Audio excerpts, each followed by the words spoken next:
The Lone Ranger's last stand wasn't just another fight. It was a desperate clash of courage, survival, and destiny. Outnumbered and surrounded, he faced 12 Comanche warriors in a brutal test of strength, strategy, and willpower. This is the untold story of how one man stood alone against overwhelming odds. The Lone Ranger was more than just a man. He was a symbol of justice in a land where chaos often reigned. At a time when lawlessness spread across the American frontier, when dusty trails echoed with the sounds of gunfire and ruthless men carved their own rules into wilderness, the Lone Ranger emerged as a figure of order and hope. Clad in his iconic mask, he was a mystery to those who crossed his path. To some, he was a ghostly avenger who struck fear into the hearts of outlaws. To others, he was a savior, a man who stood when no one else dared, a silent protector who fought not for glory, but for the common good. His mask was not a disguise for cowardice, but a symbol, an oath that his life was no longer his own, that he belonged to the fight for justice. He traveled with a code that set him apart. Never to kill unless there was no other choice, to defend the innocent, to give voice to the voiceless, and to push back against the tide of lawlessness that swept the West. Every town he rode into, every outlaw he faced, every innocent he protected. Each act carved his legend deeper into the memory of the frontier. But legends are not born from comfort. They are forged in the heat of trial, in moments where a man must decide whether to run or to stand his ground. For the Lone Ranger, these moments came often, testing not only his skill, but his very soul. And among all the trials he faced, one stood out above the rest. The day he would face 12 Comanche warriors alone in what will be remembered as his last stand.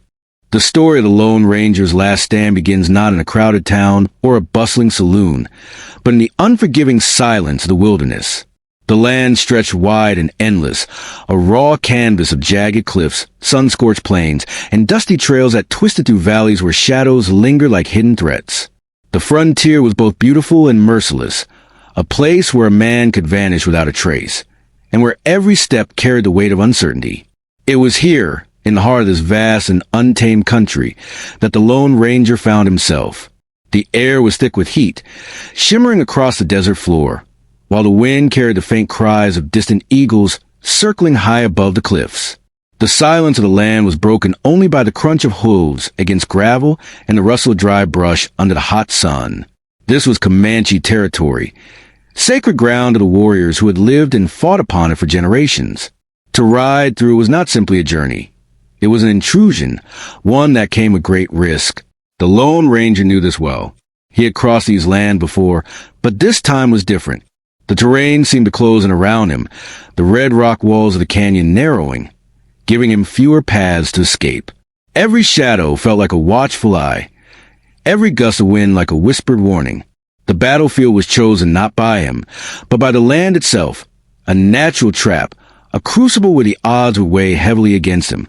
The canyon's walls offered no mercy, and the wide-open desert beyond promised no place to hide. This was the stage upon which his fate would unfold, where courage and fear would collide in a violent storm of dust, sweat, and blood. In this place, where the horizon seemed endless yet claustrophobic at once, the Lone Ranger would stand alone. And soon, the silence of the wilderness would be shattered by the war cries of 12 Comanche warriors. This confrontation was not born out of chance. The Lone Ranger had faced danger before, but never under circumstances as dire as these. Every gunfight, every pursuit, every standoff that come before seemed to lead him here, into this canyon, into this very hour, where survival balanced on the edge of a blade.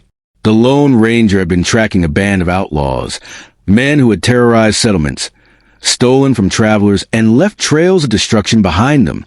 His mission was clear, to bring justice where none existed. But in pursuing them across the frontier, he had crossed into sacred Comanche land. To the Comanche warriors, his presence was more than trespass. It was an insult, a challenge to their honor, their traditions, and their authority. The 12 who now rode against him were not ordinary men. They were seasoned fighters bound by blood and brotherhood, each carrying the weight of their people's pride. They did not see him as a lone man with a mission. They saw him as an enemy to be erased, a threat to their sovereignty. And for the Lone Ranger, that meant this battle would not be about justice alone. It was about survival. But there was something deeper at stake. This was not simply a fight between one man and 12 warriors. It was a collision of worlds, one representing law, order, and the fragile hope of settlers trying to carve out a life in the West. The other, the unyielding spirit of a people who refused to be broken, who fought with the fury of generations behind them. For the Lone Ranger, this was more than an ambush. It was a test of everything he believed in. His code, his courage, his very identity as a protector. Losing here meant more than death. It meant the end of his mission, the silencing of the legend before it could inspire those who needed it most. And so, with the canyon walls closing in and the sound of hoofbeats drawing nearer, the Lone Ranger understood one truth with absolute clarity. This was a moment that would define him forever. The Lone Ranger had faced outlaws before, gunmen with quick tempers, desperados armed with six-shooters, and bandits who were behind numbers. But this was different. Against him now rode 12 Comanche warriors, each one trained from youth to fight, to hunt, to endure. They were not bound by greed or selfish ambition, but by loyalty, tradition, and the honor of their people. From the ridges above, the warriors appeared like shadows against the burning sky, their silhouettes growing larger with every heartbeat. Their painted faces gleamed in the sunlight, war paint streaked across skin, as both symbol and weapon, a declaration that they rode for battle. Feathers whipped in the wind, horses snorted and pounded the earth, and with every passing second, the ground itself seemed to tremble beneath their approach. The Lone Ranger knew he was outnumbered, and yet he stood his ground. His hand rested near the grip of his revolver, his eyes scanning the formation before him. These were not reckless attackers. They were strategists, warriors who understood the land, who knew how to encircle, to overwhelm, to strike like a storm. He had one advantage, his mind. But would it be enough against 12 riders bound together by instinct and experience? The first war cry pierced the silence, a bone-deep sound that echoed off the canyon walls and sent a shiver racing down the spine of the earth itself. One warrior urged his horse forward, circling, testing the ranger's resolve. Another moved in closer, spear glinting in the light. They weren't rushing him all at once. No, they were patient, like wolves surrounding their prey, probing for weakness. Every second stretched into eternity. The air grew heavier, the distance between them shrinking. The Lone Ranger's heart pounded, but his face betrayed no fear. For in this moment, he understood what he truly faced. Not just 12 warriors, but 12 symbols of unyielding resistance, men who would rather die than retreat. It was one man against 12, a fight that logic declared unwinnable. But the Lone Ranger was not guided by logic. He was driven by duty, by the unshakable code that had carried him through every trial before this one. And so, as the thunder of hooves closed in, he braced himself for the stormed end that tense silence before the first strike. The Lone Ranger's mind became a battlefield of its own. Fear was there, cold, sharp, undeniable. Any man who claimed he did not feel fear when staring down 12 armed warriors was a liar. But for the Ranger, fear was not weakness. It was a reminder of what was at stake, a signal that this moment mattered more than any that had come before. He forced his breath steady, drawing on the discipline forged from countless trials. He had seen comrades fall, he had buried friends, and had stood against evil when no one else dared. Each memory flickered through his thoughts like sparks in the darkness, not to weigh him down, but to strengthen his resolve. To the world, he was a masked legend, but behind that mask was a man who carried a burden heavier than any weapon, the burden of responsibility. He could not afford to think of himself, not here, not now. Every action, every decision in the next few moments would not only decide his fate, but the fate of the justice he fought for. If he fell here, the outlaw bands he hunted would roam free, and the innocent would suffer. That thought alone hardened his spirit. He understood the odds. 12 warriors meant 12 chances for death. Their unity gave him the strength of an army, while he stood alone. Yet his mind did not retreat to despair. Instead, it sharpened. He thought of the terrain, of the limited ammunition he carried, of the ways he could use patience and timing to turn disadvantage into opportunity. Courage, for the Lone Ranger, was not the absence of fear. It was the will to act in spite of it. His code echoed in his mind like a steady drumbeat. protect the innocent, fight for justice, never surrender. Those words were not just a promise. They were his armor, stronger than steel. As the warrior's cries grew louder, as dust swirled around him, and as the ground trembled with the thunder of their approach, the Lone Ranger closed off every thought of defeat. He was not thinking of survival anymore. He was thinking of purpose. And in that clarity, he discovered the strength to stand tall against 12 enemies, even if it cost him his last breath.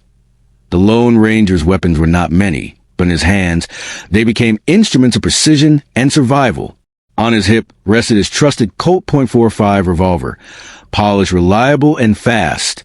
It was not just a gun, it was an extension of his very will.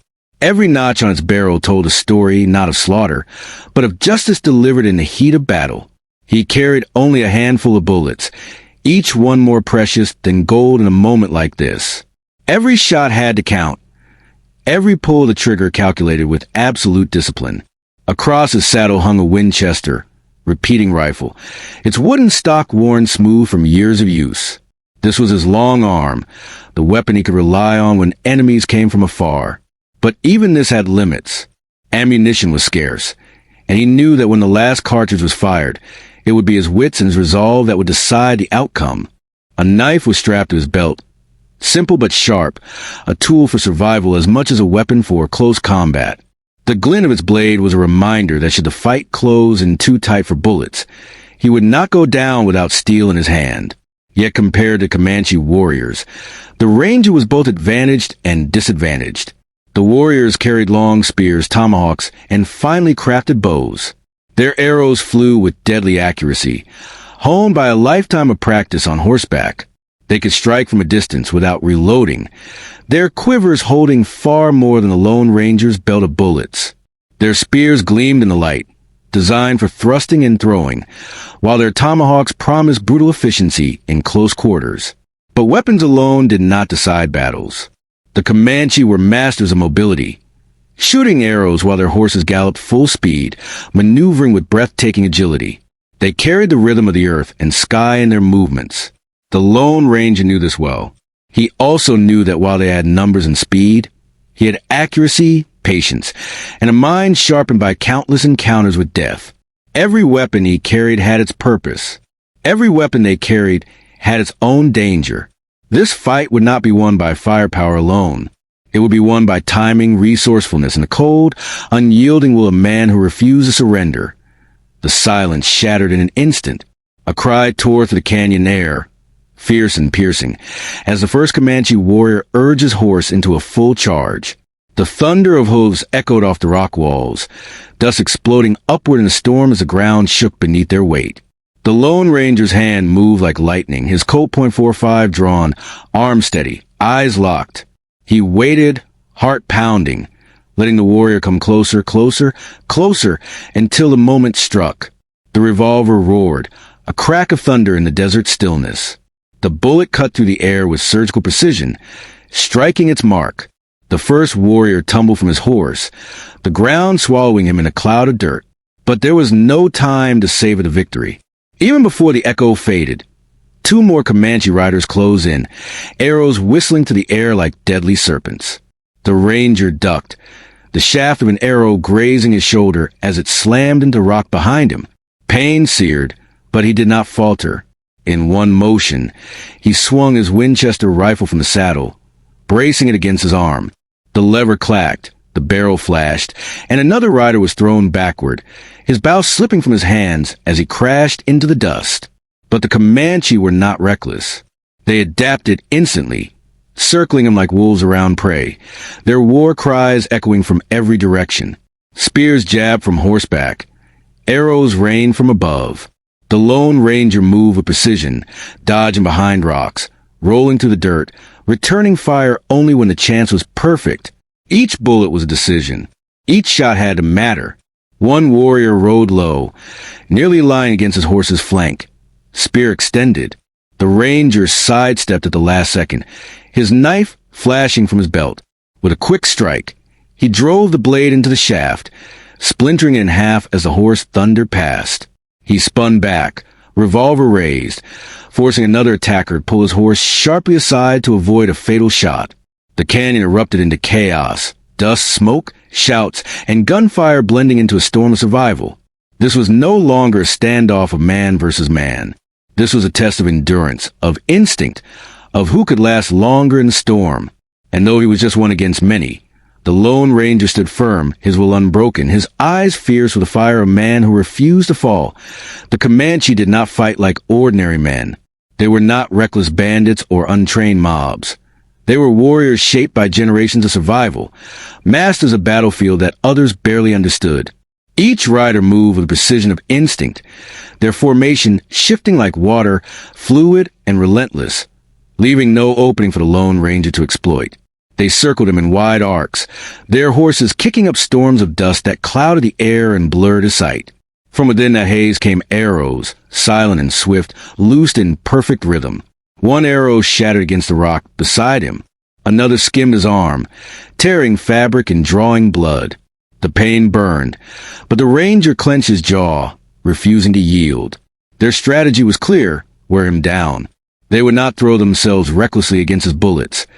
They would stretch the fight, forcing him to expend precious ammunition.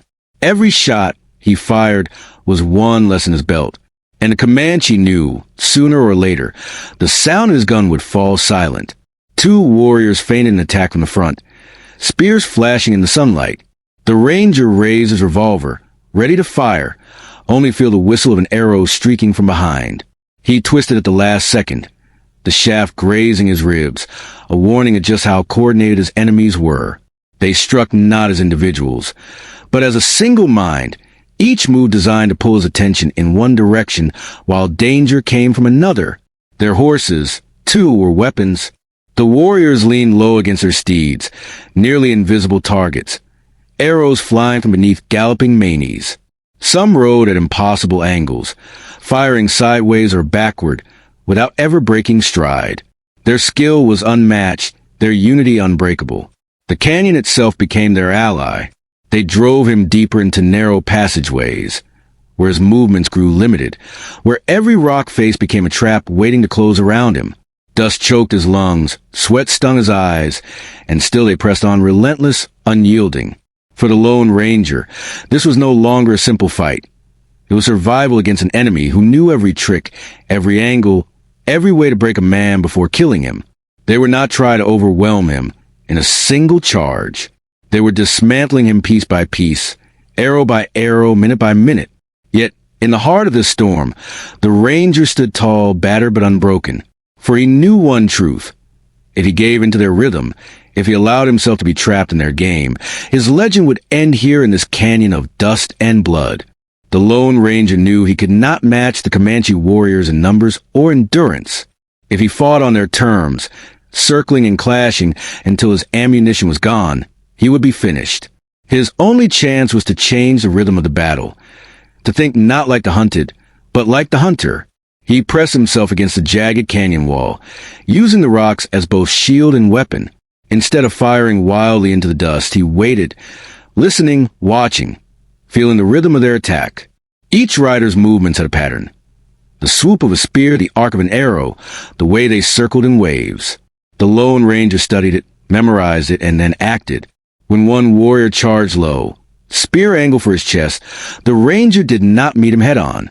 Instead, he stepped aside at the last instant, letting the horse thunder past, his revolver flashing once, dropping the rider with precision. He did not waste bullets on impossible shots. Every trigger squeeze was deliberate, every bullet finding its mark only when the odds favored him. He turned the canyon terrain into his ally. Jagged rocks became barricades. Narrow paths funneled the warriors into single-file lines, limiting their ability to swarm. From these choke points, his rifle spoke with deadly authority, striking riders before they could scatter. The echo of gunfire bouncing off the canyon walls made it sound as if more than one gunman stood in the fight, sowing hesitation among his enemies.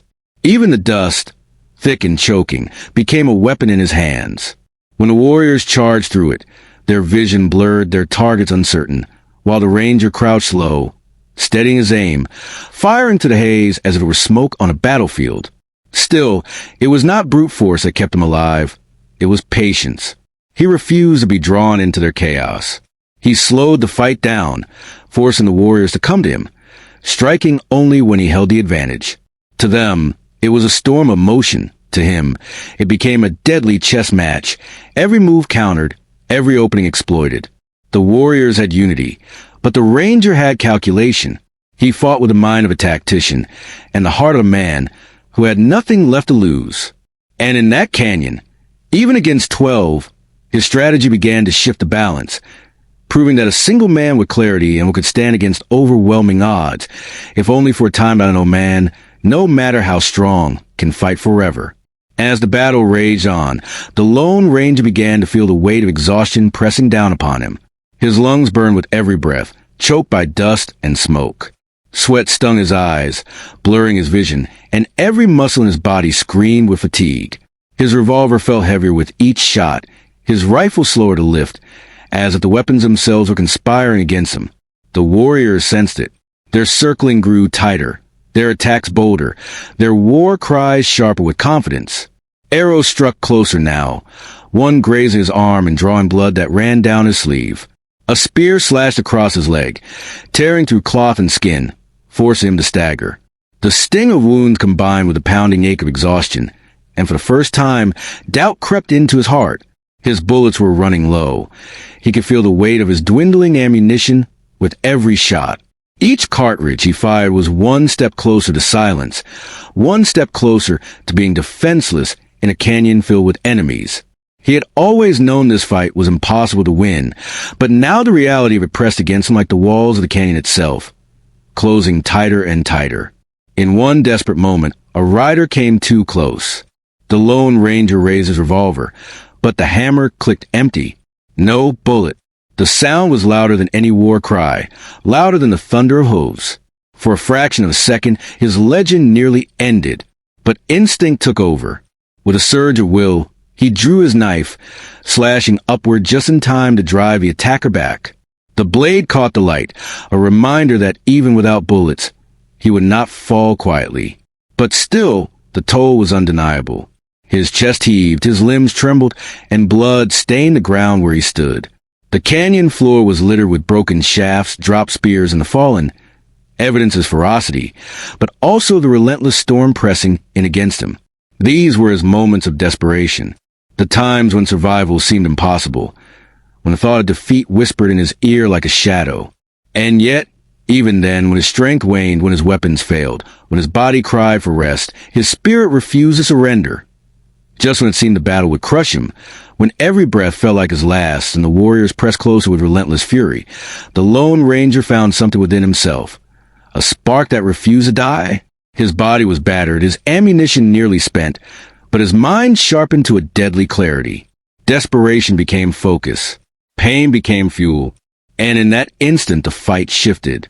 The warriors, sensing his weakness, made a mistake. They came too close too fast, believing the legend had finally reached his end.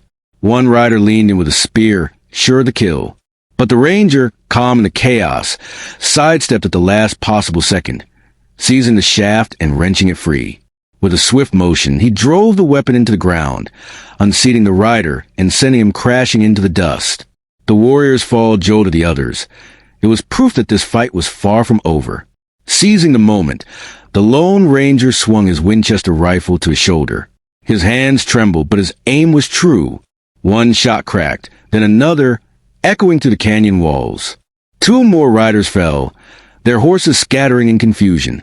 The battlefield, once a storm against him, fractured in that heartbeat of opportunity. He moved like a man possessed, every action driven by sheer willpower. He rolled behind a rock for cover, reloading with shaking hands, sweat and blood mixing on his skin. He fired again, striking another warrior from the saddle, the echo of the gunfire making it seem as if more men fought beside him. The warriors, so certain of his defeat, now hesitated. Their circle widened, their pace slowed. For the first time, doubt flickered in their eyes. They realized this man would not fall easily. He was not prey, but a predator, willing to strike with the ferocity of a cornered wolf. It was a brief reprieve, a flicker of hope in the storm of battle. But in that fleeting moment, the Lone Ranger proved that even against impossible odds, courage could shift the balance. He was still outnumbered, still bleeding, still fighting for his life. Yet for the first time in the clash, the warriors knew the truth. This was no ordinary man. This was a force they would have to reckon with until his very last breath. Victory in that fleeting moment came at a cost greater than most men could bear. The Lone Ranger's body was breaking under the relentless assault. His arms ached from swinging his rifle. His hands blistered from gripping steel, and was so tightly they nearly bled. Every shot fired was another ounce of energy drained. Every strike delivered another surge of pain tearing through his muscles. He could feel the weight of exhaustion crushing down on him, threatening to drag him into the dirt before the battle was finished. Blood trickled down his side from a shallow cut, soaking into his shirt, the sting sharp with every breath he drew. His leg burned from where a spear had grazed him, making every step a trial. Even his lungs fought against him, heaving desperately for air in the choking dust kicked up by horses' hooves.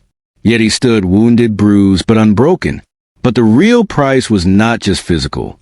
It was a silence in his soul, the loneliness of standing alone against overwhelming odds. The memory of those he had lost haunted him in the chaos. He could almost hear Tonto's voice urging him forward, almost feel the presence of those who believed in the mask he wore. Every ounce of pain reminded him of his duty, not to himself, but to the people who depended on the idea of the Lone Ranger, the symbol of justice he represented. The warriors regrouped, circling him once more. Their chants grew louder, more furious, and yet he noticed something in their eyes: respect. They had thrown everything at him, and still he stood. But the cost of standing was etched across his face, in the tremor of his hands, in the blood-soaked ground beneath his boots. Each breath now was a battle, each movement a gamble. The Ranger knew survival was no longer about defeating every warrior. It was about outlasting them, proving that his spirit could not be broken. Even as his vision blurred and his body screamed for rest, he pressed on. The mask on his face was no longer just a disguise. It was a shield, hiding the weakness of the man beneath, projecting only the strength of the legend. The price of survival was heavy, and he was paying it with every heartbeat. But in that pain, in that sacrifice, the Lone Ranger showed the truth of what it meant to be a hero. Not the absence of fear, but the endurance of it. Not the lack of wounds, but the will to fight despite them. As the dust thickened and the cries of warriors echoed through the canyon, something extraordinary was happening. Something far greater than a clash of blades or the crack of rifle fire. The Lone Ranger, bloodied and battered, was no longer just a man fighting for survival. With every desperate strike, every shot fired against impossible odds, he was carving his place into legend. The warriors themselves began to sense it. They had fought countless battles, faced enemies who outnumbered or outmaneuvered them, but never before had they seen one man stand so defiantly against certain death. His defiance was more than resistance. It was defiance that bordered on the supernatural. His mask, dirted and torn at the edges, gleamed in flashes of light, not as a disguise but as a symbol. To his enemies, it was no longer a man's face they battled. It was a face of myth, a spirit refusing to fall. Every clash of steel, every gunshot, became a moment burned into memory. The way he pulled himself from the dirt after being struck down, the way he stood tall despite his wounds, the way his eyes, sharp and unyielding, cut through the chaos, all became stories waiting to be told. The Comanche warriors fought fiercely, but as they circled him, hesitation lingered. They were no longer battling a lone man. They were contending with a force that seemed destined to live beyond the battlefield. Even in the possibility of his death, the Lone Ranger was winning, because he'd become unforgettable. This was the birth of a legend not written in ballads or books, but forged in blood and defiance. His struggle was not for himself alone. It became a beacon of resistance, a story that would echo across campfires, saloons, and frontier towns long after the dust settled. The tale of one man against 12 warriors would spread, each retelling growing in awe, each voice carrying the weight of his unyielding courage. And in that moment, the Lone Ranger himself seemed to sense it. Though weary and broken, he felt the fire of something larger than his own life. He was not just surviving, he was becoming eternal. With every movement, he was building a legacy that even death could not erase. The battlefield was closing in on him. The circle of warriors, once wide and chaotic, tightened like a noose. Dust and smoke stung his eyes, his hands shook with exhaustion, and every drop of strength seemed ready to abandon him. It was the end. At least, that's what any ordinary man would have believed. But the Lone Ranger was no ordinary man. He was the embodiment of defiance, and he would not fall without carving his way through fate itself. A warrior charged with a tomahawk raised high, the killing blow aimed straight for his skull. At the last heartbeat, the Lone Ranger rolled aside, the blade slicing through the brim of his hat instead of his flesh. The near miss fueled him. He lunged forward, driving his shoulder into the warrior's chest, sending him sprawling into the dirt. Without pause, he spun, rifle but cracking against another rider who had leaned in too close. The weapon was heavy in his hands now, but desperation gave it strength. Then came the moment, the sliver of opportunity he had been waiting for. The line of warriors broke ever so slightly, horses shifting uneasily in the chaos. Through the swirling dust, a gap opened like a doorway carved by destiny itself. He knew he had one chance. Just one. With a ragged breath, he mounted the nearest riderless horse, its reins flapping wild, its nostrils flaring with fear. The beast kicked, trying to throw him, but he clung tight, his body screaming in protest. The warriors roared behind him, arrows whistling past his head, one grazing his arm as he spurred the horse forward. The chase thundered into the canyon, hooves striking the earth like war drums. The Comanche gave pursuit, their war cries piercing the night. But the ranger rode as if the very wind carried him. His vision blurred, his wounds burned, yet every ounce of willpower drove him onward. The mask on his face became more than a disguise. It was a shield against despair. Rocks splintered as arrows struck around him. The canyon walls closing in. At one bend, a spear clattered just inches from his back. Still, he pressed forward, the horse leaping over fallen brush, each stride putting precious distance between him and death. Finally, with a desperate burst, he cleared the canyon's narrow mouth. Behind him, the warriors slowed, their cries fading into the distance. They knew the chase could not last forever, and in that pause and their hesitation, the Lone Ranger had done the impossible. He had escaped, but it was no triumphal ride. His body was broken, his spirit scarred, and the blood that stained his clothes told the true cost of his survival. He did not look back. He couldn't. To look back was to falter. And so he pressed on into the night, a lone figure riding through the dust, his narrow escape ensuring that his legend would live on. Long after the dust settled and the echoes of battle faded into silence, the memory of that day refused to die. The Lone Ranger's last stand against 12 Comanche warriors became more than a clash of steel and fire. It became a story, a legend that spread like wildfire across the frontier. Every witness, every whisper around campfires, carried the tale with awe. One man, masked and outnumbered, who faced impossible odds and refused to surrender. For settlers and travelers, his defiance became hope. They spoke of him not as a man, but as a symbol. A reminder that even in the darkest hours, courage could rise above fear. His bloodied escape was retold as triumph, his wounds reshaped into marks of divine endurance. To the people of the frontier, the Lone Ranger was no longer flesh and bone. He was the embodiment of justice, riding the winds of the West. Even the Comanche, who had fought him with honor and fury, could not erase the memory. Around their own fires, they told the story of the masked warrior who fought like a spirit, who would not bow to the grave even when death had wrapped his hands around him. To them, he was no ordinary enemy. He was a force, a man whose will outshone the strength of 12. The mask itself became iconic, not just as a disguise, but as a symbol of the eternal fight for justice.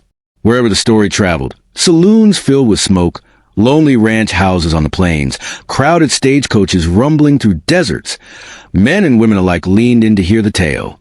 And with every retelling, the Lone Ranger grew larger than life. His narrow escape was not seen as weakness, but as destiny. His wounds were proof of sacrifice.